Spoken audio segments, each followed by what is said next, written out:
Friends, माँ के पवित्र नवरात्रे चल रहे हैं। जय माता दी दोस्तों।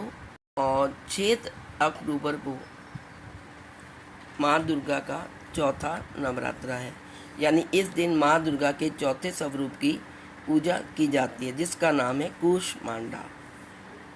ये माँ दुर्गा की चौथी शक्ति है। आइए सुनते हैं कथा माँ कूष्मांडा की। नवरात्रि में चौथे दिन देवी को कूष्मांडा के रूप में पूजा जाता है। अपनी मंद हल्की हंसी के द्वारा ब्रह्मांड को उत्पन्न करने वाली इस देवी को कूष्मांडा के नाम से अभिहित किया गया है। जब सृष्टि नई थी, चारों तरफ अंधकार ही अंधकार था, तब इसी देवी ने अपने हास्य से ब्रह्मांड की रचना की थी। इसलिए इसे सृष्टि की आदि स्वरूपा या आदि शक्ति कहा गया है। इस देवी की 8 भुजाएं हैं, इसलिए अष्टभुजा कहलाई। इनके 7 हाथों में क्रमशः कमंडल, धनुष, बाण, कमल पुष्प, अमृतपूर्ण कलश, चक्र तथा गदा है। 8वें हाथ में सभी सिद्धियां और निधियों को देने वाली जपमाला है।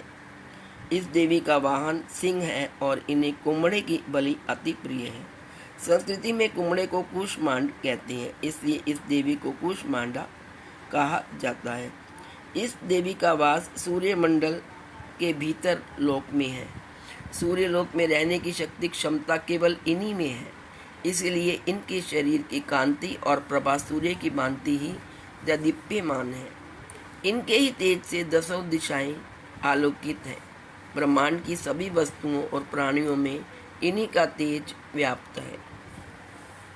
अचंचल और पवित्र मन से नवरात्रि के चौथे दिन इस देवी की पूजा आराधना करनी चाहिए। इससे भक्तों के रोगों और शोकों का नाश होता है तथा उसे आयु, यश, बल और आरोग्य प्राप्त होता है। ये देवी अत्यल्प सेवा और भक्ति से ही प्रसन्न होकर अपने भक्तों को आशीर्वाद देती है। सच्चे मन से पूजा करने वाले श्रद्धालुओं को सुगमता से परम पद प्राप्त होता है।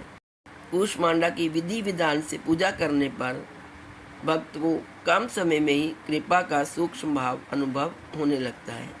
ये देवी आदियों व्याधियों से मुक्त करती है और उसे संसार सुख, समृद्धि और उन्नति प्रदान करती। जो भी भक्त इस कूष्मांडा देवी का बड़ी श्रद्धा से, आस्था से पूजन करता है, ये देवी उस भक्त को आदियों व्याधियों से मुक्त करती है और उसे सुख, समृद्धि और उन्नति का आशीर्वाद प्रदान करती है।